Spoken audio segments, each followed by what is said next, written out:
ในตอนบ่ายวันที่ 3 เมษายน 2025 ที่หอประชุมแห่งชาติสหายสอนไซศรีพันดรกรรมการกรมการเมืองศูนย์กลางภาค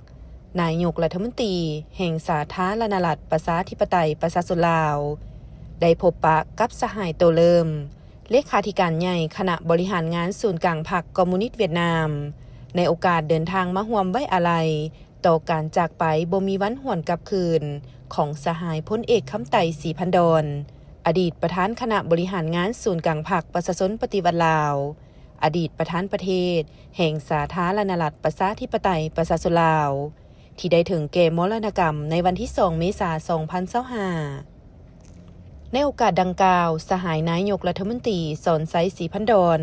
ได้ต่างหน้าให้ภาครัฐและประชาชนลาวบรรดาเผ่าโดยเฉพาะครอบครัวของศรีพันดร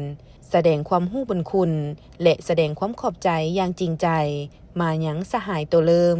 เลขาธิการใหญ่คณะบริหารงานศูนย์กลางพรรคคอมมิวนิสต์เวียดนามที่ได้นำพาคณะผู้แทนขั้นสูงของสาธารณรัฐสังคมนิยมเวียดนามเดินทางมาร่วมไว้อาลัยในครั้งนี้ก็คือการแบ่งเบาความโศกเศร้าเสียใจต่อภาครัฐและประชาชนลาวซึ่งเป็นการแสดงให้เห็นถึงสายพัวพันพิเศษของสองประเทศลาวเวียดนามที่มีหนึ่งบ่มีสองในโลกนี้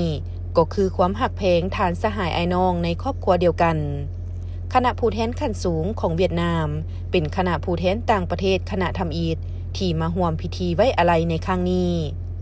การจากไปของสหายพลเอกคำไต่ศรีพันดรบ่เพียงแต่เป็นการสูญเสียอันใหญ่หลวงต่อครอบครัวศรีพันดรเท่านั้น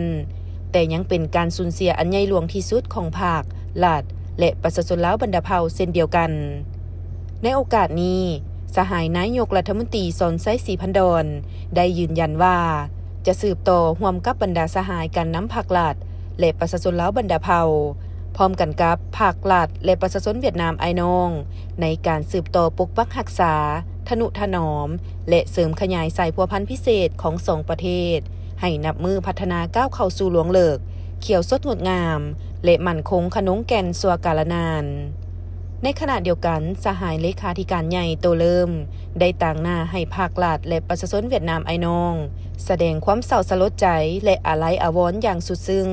และขอแบ่งเบาความทุกข์โศกที่สุดมายังภาครัฐและประชาชนลาวบรรดาเผ่าโดยเฉพาะครอบครัวศรีพันดรที่ได้สูญเสียผู้นำที่เคารพรักในครั้งนี้พร้อมทั้งแสดงความเชื่อมั่นว่า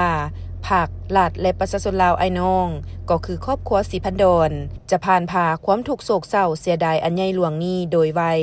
และสืบต่อภารกิจสร้างสรรค์ประเทศลาวให้นับมือพัฒนาเจริญรุ่งเรือง